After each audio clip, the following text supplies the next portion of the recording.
Good morning and welcome to Daylight Church Online. We're just so thankful that you're joining us this morning and hope that you have a great experience. We want to let you know that if you'll go to mydaylightchurch.com, there's a card there that says Online Church. And on the Online Church card, it'll tell you everything you need to know about being a part of our online church community, how you can get involved in small groups, how you can give financially, how you can be involved in the service projects that we do. So even if you're in Kansas or Cambodia, you can sure join us and be a part of our church. We'd like you to check it out there and introduce yourself. So go to mydaylightchurch.com and check out the online church card. Thanks.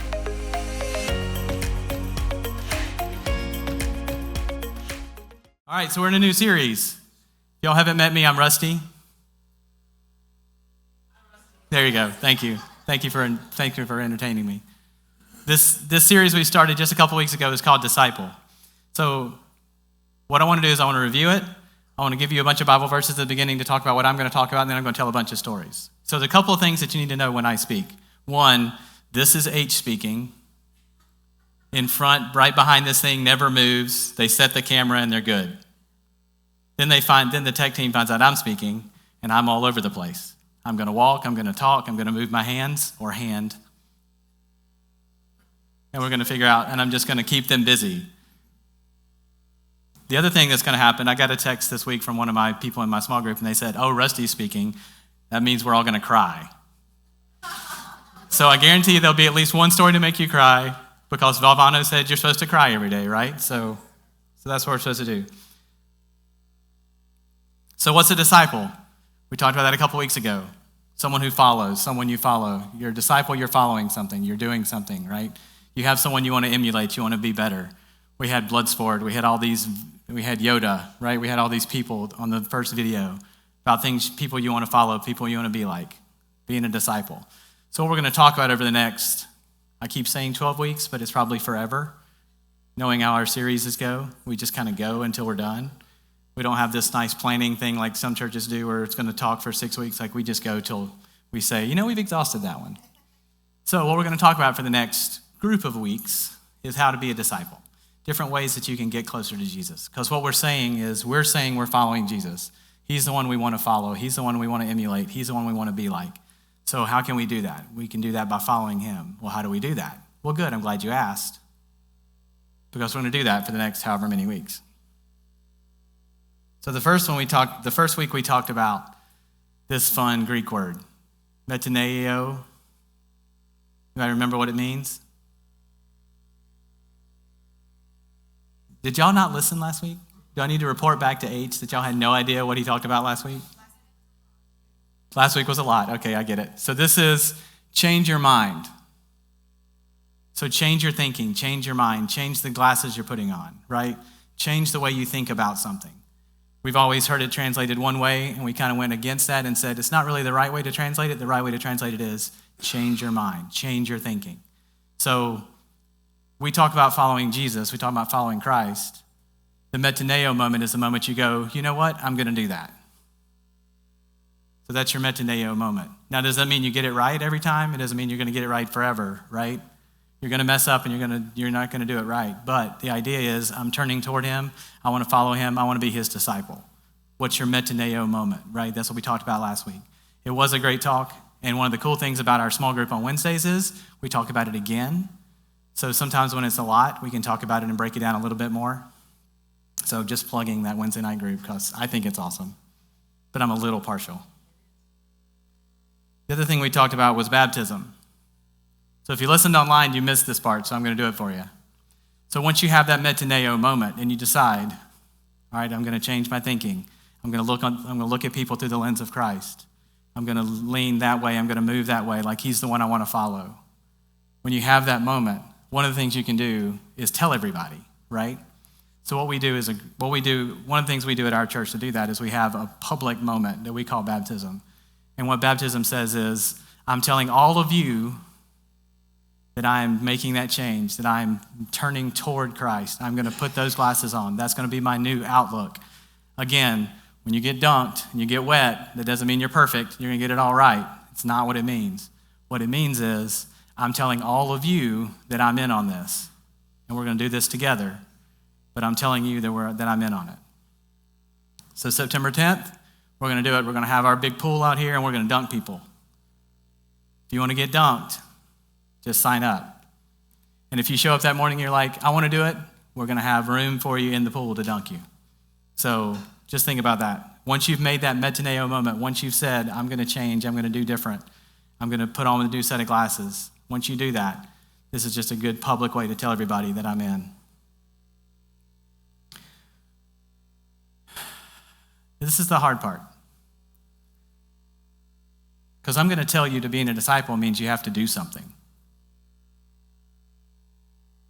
Like when you're following Yoda, right? He makes you lift rocks and run around and carry him on his back and do all these things, right? If Luke just showed up, what would Yoda and didn't want to do anything, he wouldn't be a disciple of Yoda. It's the same thing with following Jesus. We don't just say, hey, I'm a follower of Jesus, and do the same things we always did. We don't just say, I'm a follower of Jesus, and not see what Jesus is like. So the fun part of this series is the team, whoever's speaking, we got 3 or 4 different speakers, we're going to teach you different ways to be a disciple, different ways to follow Christ, different ways to be closer, to find out what Jesus is like and how to do it. What I don't want you to hear is, here are the only ways.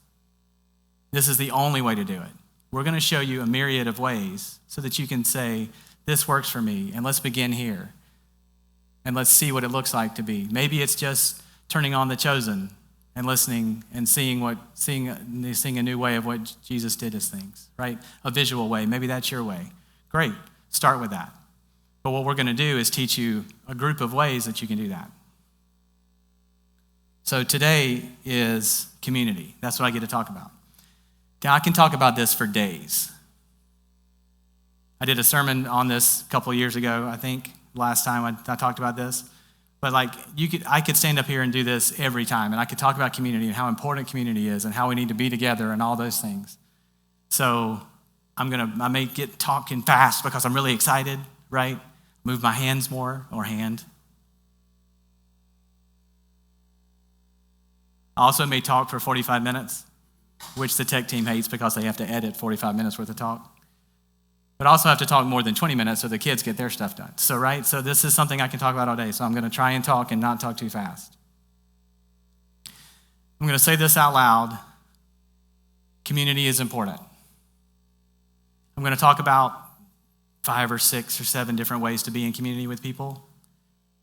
But I want to put all my cards on the table up front and say, I really believe community is important. Whether that's 1 or 2 people or a group of people or small groups of people, I'm going to talk about all these different ways. But you got to be in community. You have to be with each other. That's one of the ways we grow. So I'm going to talk about that today, how we grow in community. It's not a solo thing. You can't just do it on your own. You have to be in community. So I've got a bunch of verses on here to start. I'm going to read some of them and some of them I'm going to talk about. But this one I want to read. Hebrews 10, 22 to 25.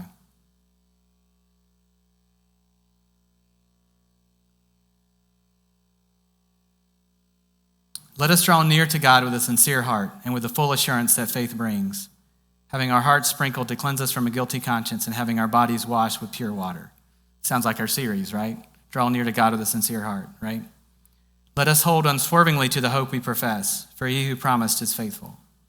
Let us consider how we may spur one another on toward love and good deeds, not giving up meeting together as some are in the habit of doing, but encouraging one another, all the more as you see the day approaching. Don't give up meeting together. Don't stop meeting with each other. I'm going to come back to this verse multiple times. Don't stop meeting together. Why? So you can keep encouraging one another. Don't stop meeting with each other. Don't stop meeting together. In Genesis, God created everything. And every time he created something, he said, it is good, right? Over and over, he said, created this, said this is good. Created this, said it was good. Created this, and said it was good. What's the one time he said it wasn't good? That man was alone. Not that he created men. That was wrong. That was still good. But it's not good for man to be alone. And this isn't, a lot of people take this and do the wedding thing with it, and that's great. That's one application of it. But it's not good for man, for human to be alone. Of all the things in the garden, of all the world that he created, the only thing that wasn't good was when human was alone. Because we're made for community. Now, my introvert friends are saying, nuh-uh, not made for community, not me. Like, you're speaking to all my extroverted friends. But stop and think for a second. I'm not saying we're made to be in community with everybody. Even my great introverted friends have one or two people that they meet with and they talk to and they interact with, right? You all have community. Your community looks different than good extrovert community where we want people everywhere. Let's get in a party. Right? That's totally different, right? Two different kinds of community. God made us different, but he made us to be in community. He made us to be in community with each other. Proverbs 27:17, as iron sharpens iron, so one person sharpens another. Do you want to be better? Do you want to grow? You want to be stronger? Guess what? It takes community. I'm just throwing these verses at you because I want to set you up for what I'm going to talk about. Ecclesiastes, a cord of 3 strands is not quickly broken. The rest of those verses around it are really cool too. So let's read those because I think they're cool. 2 are better than 1 because they have a good return for their labor. If one falls down, one can help the other up. But pity anyone who falls and has no one to help him up. If 2 lie down together, they will keep warm, but how can one keep warm alone? Though one may be overpowered, 2 can defend themselves. A cord of 3 strands is not quickly broken. Right? Smart, that's wisdom. A cord of 3 strands is not quickly broken. A couple of big concepts, like just to kind of show you this is through the Bible. This is not something that's just a New Testament thing. It's not something that's just a church thing that we're doing now. This is like the thing. The whole point of Israel was to bless the entire world, to be a light for the entire world, right? When God made his promise to Abraham, he said, through you, you will bless the entire world.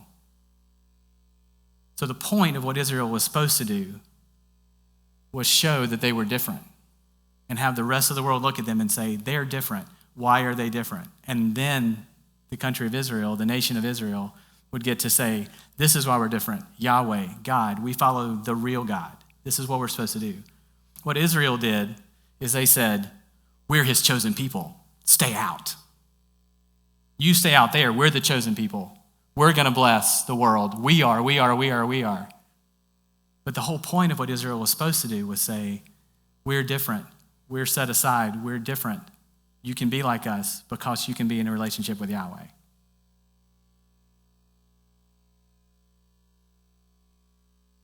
Let's look at Jesus. Did he do it by himself? No, he wanted people around him. And there are times when he had a bunch of disciples. So in Luke 10, he sent out 72. Go do all this stuff. Do what I've been doing. Do it all like y'all go out and do it. But even then, when he sent out the 72 disciples, he didn't send them alone. He sent them 2 by 2. Why? Because if one falls, the other can help the other up. 3 strands are not easily broken. Matthew 10, he sent out the 12, same thing, sent them out 2 by 2. Said, you can do this. Go, do what I'm doing. It's this apprenticeship model. Watch me do it. Now you go do it and come back and let's talk about it. And then he had an even smaller group we call the big 3, right? There are times when he pulled aside just those 3 of them and said, let's do something intense and let's just talk with these 3, right? Transfiguration, Garden of Gethsemane, he had 3 that he was tighter with, right? So bigger group, big 72, people following him all over the place. There was always people around. Then there was the 12. Then there was the 3. But Jesus always did this in community. He modeled this community things because he wants us to do that way. So he modeled it. The early church. What do we know about the early church? In Acts 2, all of a sudden they had thousands and thousands added all at one time because of Pentecost. Then what did they do? They shared everything they had. They got together with everything. They got together with everybody. They shared what they had. Acts 2:44.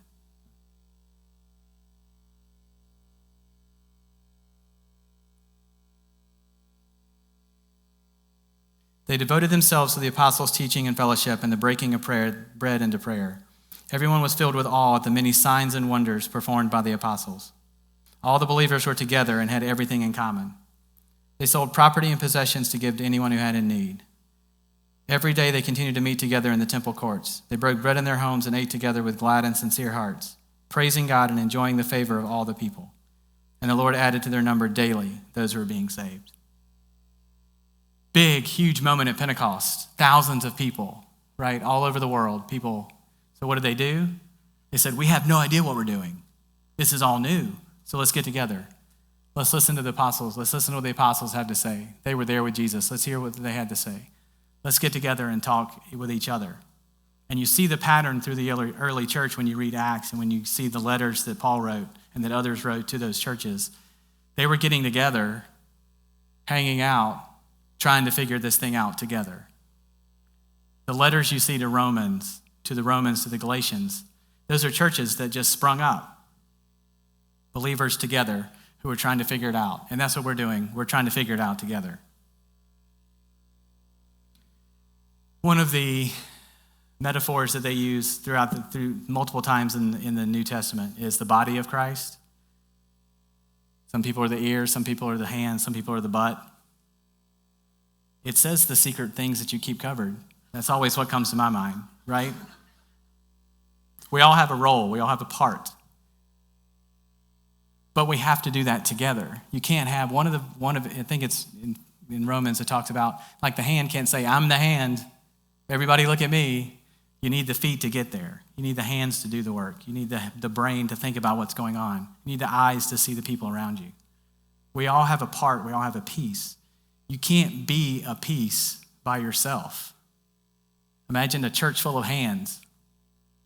Be great at serving. But there'd be a lot of things that we're missing.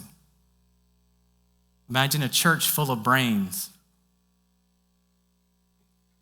It would be a really smart church, and they would know a lot of things, but they wouldn't do anything with it because they'd be a bunch of brains, right? Look around. We're all different. Some of us are weird. Some of us are weirder than others. But you know what? It takes all of us. I love when someone says, but you forgot about when we're doing baptism, can everybody get in the pool? Right? We have young kids, we have older people. Like, can everyone get into the pool? We want everyone to be baptized. Can everyone get in the pool? That took somebody from the congregation to come and say, have you thought about this? Perfect. People using their brain, using their compassion to take care of someone else. You see how we have to do this together? Am I making my point? So there's like 100 of these through the Bible. I picked a group. This is what we're supposed to do for each other and to each other. Just look at this list. Teach, encourage, care, love, honor, serve, build up, bear each other's burdens, forgive one another, be kind to one another, stir up one another, like poke people on, pray for one another. There's even one that says, confess your sins one to another.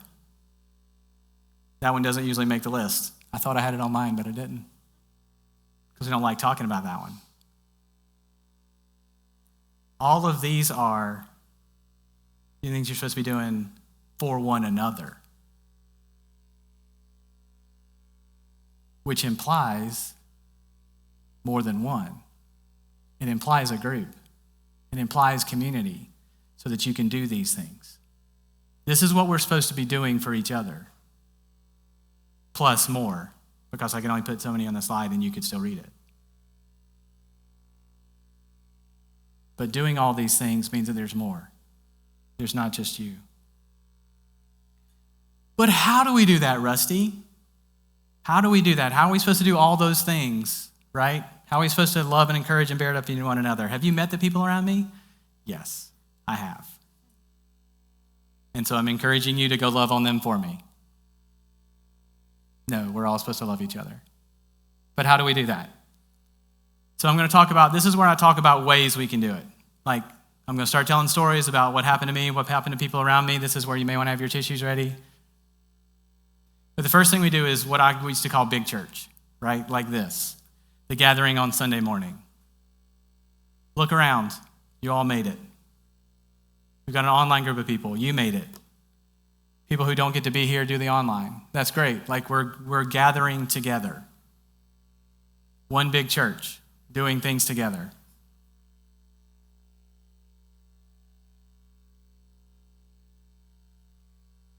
Can't do these by yourself.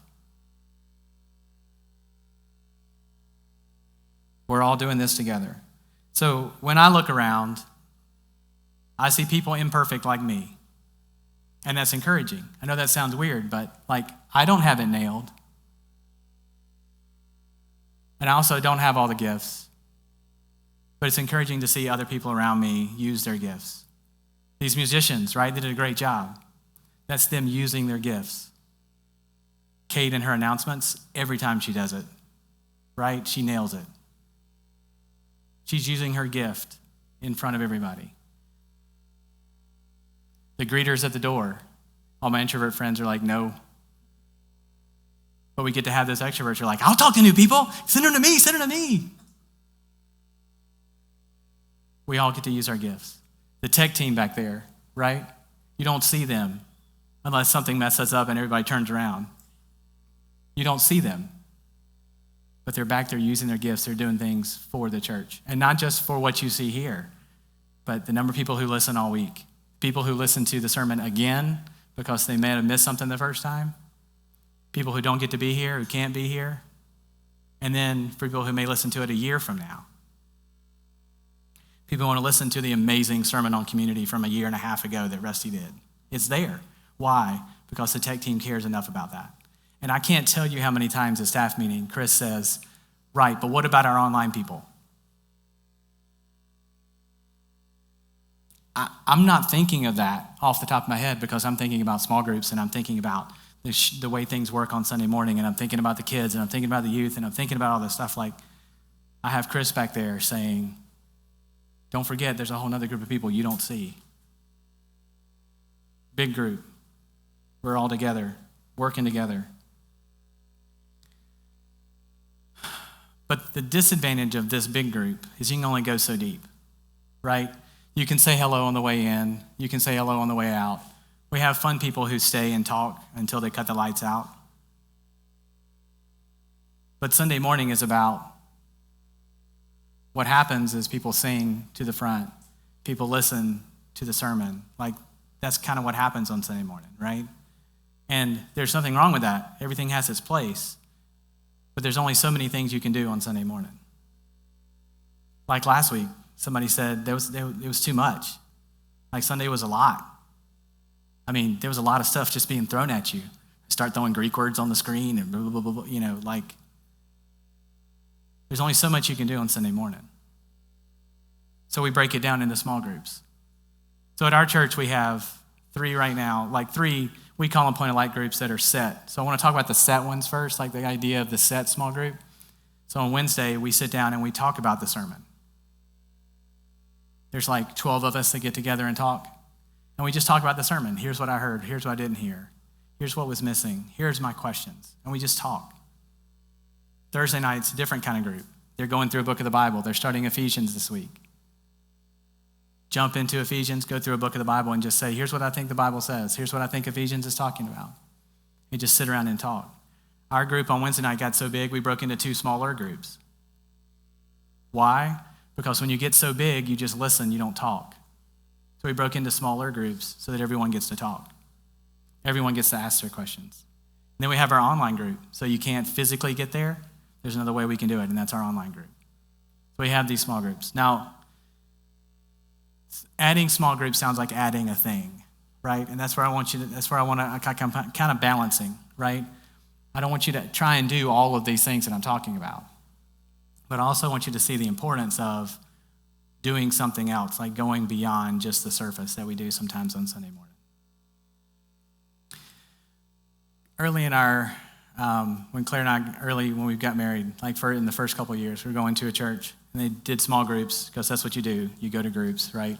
Like that was the thing. You used to check the box, go to church on Sunday, go to a small group, go to this, go to that, go to that. So we went. And the talk that week was how to fight with your wife. Claire says that's not the topic. She says that was clearly not what that's not what the sermon, that's not what the talk was about. But like what I heard was how to fight right. The idea that I heard was you're going to fight with your wife. Here's the right way to do it. Here's the right way to think. Here's the right way to interact. That was huge for me. My parents growing up, they didn't fight in front of us. So when I saw people fighting, I was like, oh, they're headed for a divorce. So imagine that pressure being a young couple, newly married, and having that as your, like, if we start fighting, oh my gosh, we're headed for a divorce. Like, imagine that being the thing that's in your head. So going to that group and whatever the topic was, what I heard was, it's okay, you're going to have disagreements. You're going to fight. That's cool. Let's do it the right way. It took a huge weight off of me. So now I can be the man I need to be. I can have the conversations I need to have. We can have the marriage we need to have. And that in the beginning of our marriage was huge. Somebody asked me this week, actually, why'd you get into social work? Like you did management forever, like you did leadership forever. Why'd you get into social work? It's because I got to see people where they were. And what that happened was through a small group. When we were in Fort Wayne, Indiana, and the group we were in, they used to do three things. They used to play every week, we used to study every week, and we would serve. So every quarter we would do a service project together. So first of all, we would play every week, so we made them do stupid games. Like we would do we got adults, making them do Pictionary and categories and all these things, right? So the first 30 or 45 minutes of our group was just doing stupid things together. Why? Because we got to know each other. As soon as you see someone try and do the charades for a cricket, like you know them at a different level. Right? So it's just getting them to know them a different way. At the group on Wednesday nights, what we do is we start the week with what happened this week. The whole idea is just to get to know that person a little bit better. We do that with our youth. It's amazing what you learn from someone in 30 seconds about what they did this week. What's important to them, what's going on in their lives, what was the best thing that happened to them this week. 30 seconds of listening and you do that. But you can't do that in a big group, but you do that in a small group and you get a different feel. So we're in this group, right? So I got sidetracked. See, I can talk about this all day. So we play together. We did Bible study together because, that's what small groups do, right? The other thing we would do is we'd serve once a quarter. So every quarter we would figure out something we're going to do. So go help someone cut their grass, take care of their yard, right? Work at the food pantry, like whatever. We did all these fun things. Well, one of the things we did was we heard there was a international church that was having a group of 40 refugees come in. The church was like 40 people itself. And had 40 more refugees coming in, and they were like, we could use help. So our group decided, you know what we're going to do? We're going to collect kitchen items for people. So they're moving into apartments, they need kitchen stuff. We'll spend all summer going to garage sales and church sales. If you know Claire at all, that was a hard stretch for her to have to go to garage sales all summer. So we did garage sales all summer, collected all this stuff.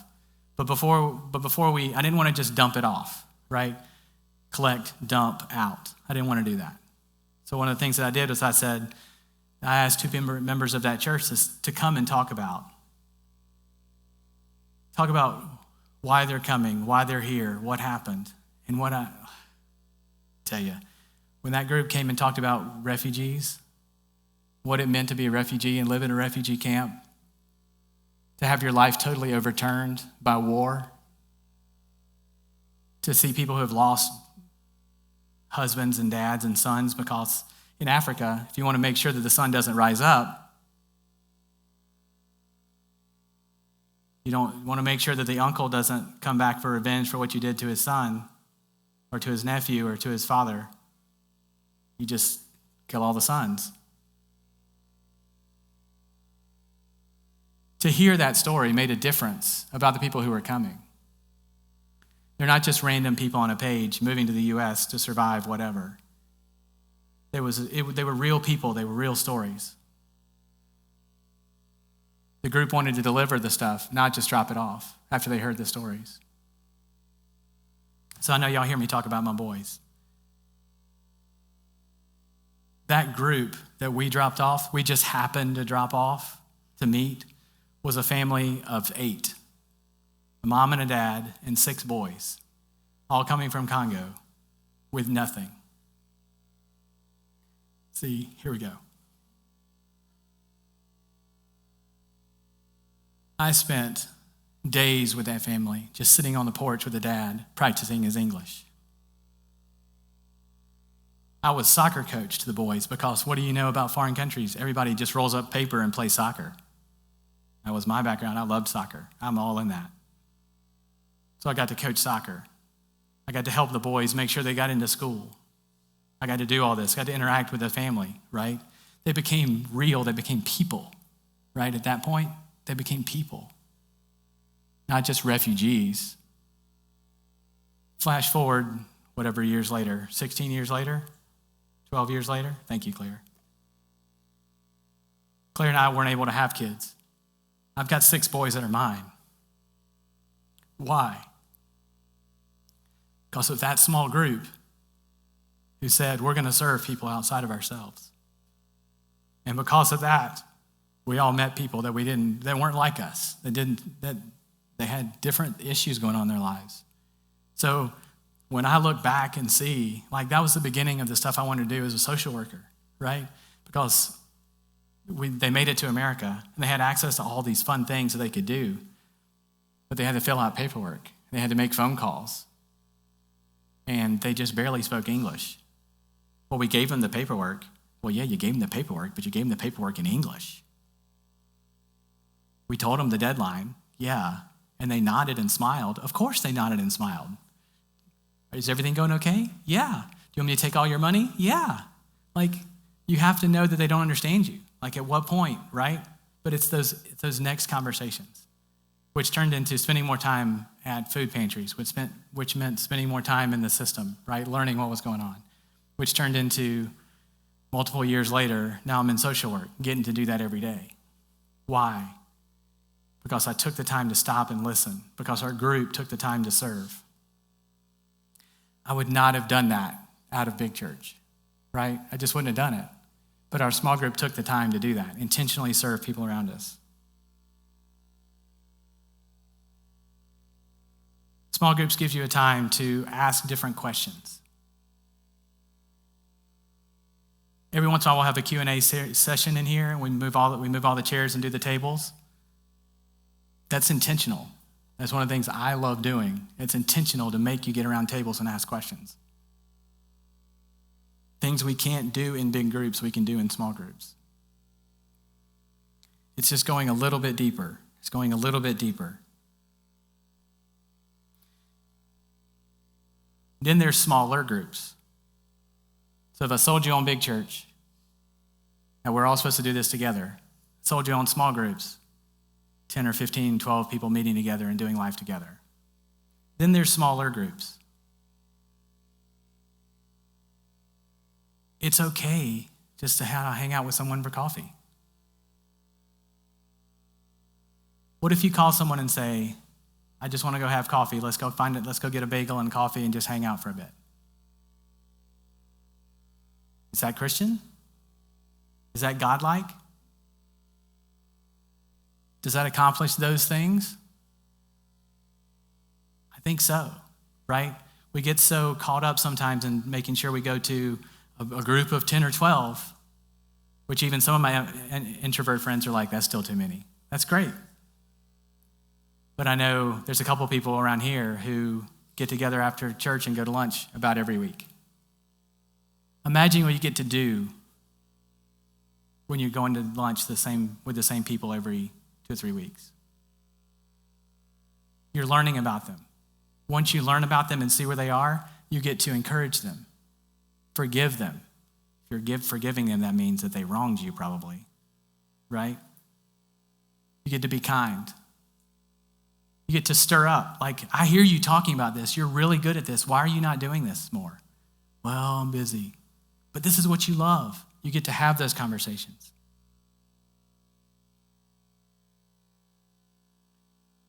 There's intentionally time when you can mentor someone.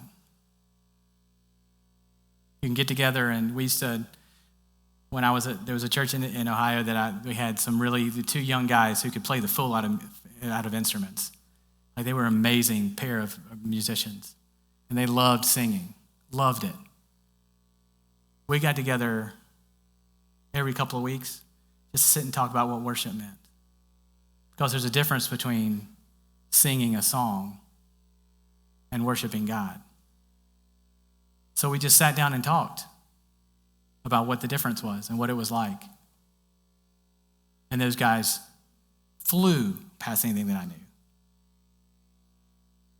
When I was in West Virginia, I met with a guy, speaking of meeting a guy for coffee. There was this really cool bagel place downtown, amazing bagels, bacon, egg, and cheese bagels with a good coffee. So I found every excuse to go there whenever I could. So why not meet somebody there for coffee and bagel? And while I'm eating it, I'm going to eat it anyway. Might as well meet someone. Met with this guy one-on-one. No agenda, no trying to save this guy or trying to make him stronger. No, I just met with him. We just hung out. 20 plus years later, we still talk. 20 plus years later, that one little meeting turned into 3 or 4 people meeting for coffee, and there's still a men's group that meets about once a month. Right? It's just getting together with the people in your lives and saying, let's go to lunch. Let's go to coffee. There doesn't have to be an agenda. There doesn't have to be, there can be a time, I was meeting with those guys doing worship stuff. There can be an agenda, but there doesn't have to be.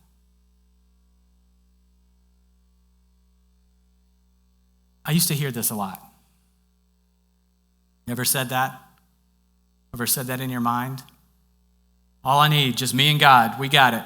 We can handle this.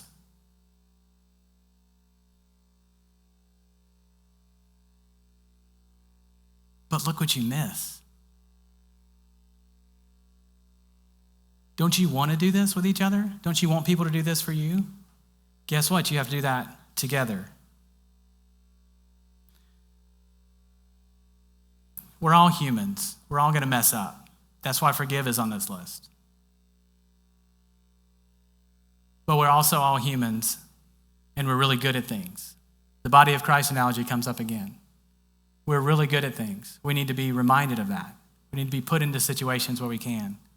If someone comes and tells me a fishing story, totally doesn't mean anything to me. But I can introduce them to Paul, and they'll talk about fishing all day long. Same thing with woodworking. Same thing with if you want to talk about soccer, I'll talk about soccer all day long. It's about finding those people and finding those connections. But don't try and do it all. Don't hear me say, go to church on Sunday, go to small group on Wednesday or Thursday or every other Sunday, and then also find a mentoring group. That's not what I'm saying. What I'm saying is there's something about getting together with other people. There's something about rubbing shoulders with other people. And whether that's 1 or 2 people in an informal setting, or whether that's 10 or 12 people in a formal setting, or whether that's coming to church on Sunday and just seeing people, or whether that's just calling and having coffee. There's something about rubbing against someone else, right? We're the most connected generation in the world, and we're also the loneliest. Because there's something about getting in someone's space and doing these things together. So what I'm encouraging you is not to give up meeting together, but get together and do these things over and over and over. Do not give up on meeting together like some have, but do these things with each other. Spur each other on toward Christ, which is what we're going for.